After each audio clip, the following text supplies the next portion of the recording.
তো প্লাস এবং minus line আমি খুঁজে বের করে নিয়েছি। যদি না পারেন আপনারা একটা এলইডি বাল্ব দিয়ে চার্জিং পোর্ট লাগিয়ে আপনারা করে নিতে পারবেন ইনশাআল্লাহ। এলইডি বাল্ব লাগাইলে লাইটটা জ্বলে কোথায় কোথায় দেখবেন। তো প্লাস এবং মাইনাস পোর্টের লাইনটা বাইর করে নিলাম। এখন সোল্ডারিং করার কাজ। এখন সোল্ডারিং করে নেওয়ার পরে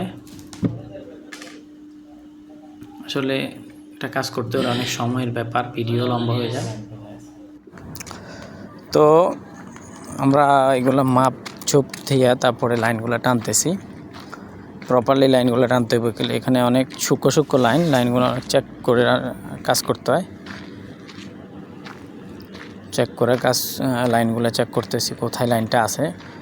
এটা চার্জিং আইসি এই লাইনটা চেক করতেছি। ওই লাইনটা হলো চার্জিং আইসির plus line. Charging IC plus line যদি না হয় তাহলে সেট চার্জিং দেখাবে, তবে চার্জ হবে না, ব্যাটারিতে চার্জ জমবে না।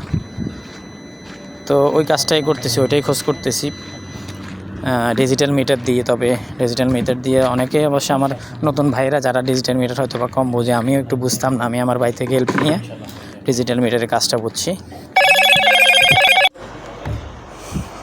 আসলে একটা কাজ করতে হলে মনোযোগ দিয়ে প্রপারলি ওই কাজটা নিয়ে ধ্যান দিতে হয়। তো আমি যেটুক আমার তালতো বলা যায় আব্দুল হালিম মজুমদার, আমার বসে আমাকে যেটুক জ্ঞান দিয়েছে ওইটুক দিয়ে আমি চেষ্টা করছি ও আইসির থেকে যে লাইনটা, ওই লাইনটা মানে খোঁজ করে বের করে আমি ওই কাজটা করছি। আর যদি আমার সহপাঠী যে টেকনিশিয়ান কোনো ভাই যদি চেষ্টা করেন, ইনশাল্লাহ আমি যেভাবে করছি এভাবে ট্রাই করলে আপনার কাজটা ইনশাল্লাহ সাকসেসফুল হবেই। যেহেতু মাদারবোর্ড ভেঙে গেছে, এখন আমার শুধু প্লাস এবং মাইনাস লাইনটা খোঁজ করে বের করা। মাইনাস লাইন তো আমাদের বোর্ডই সচরাচর আসেই।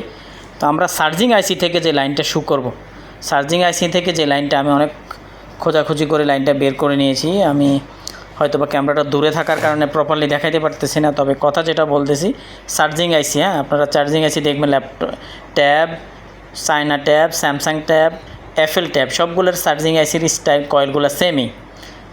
ডায়াড, রেড টি, ট্রানজিস্টার সবগুলো সেমই। আপনারা সবাই মনোযোগ দিয়ে যদি দেখেন ইনশাল্লাহ পেরে যাবেন।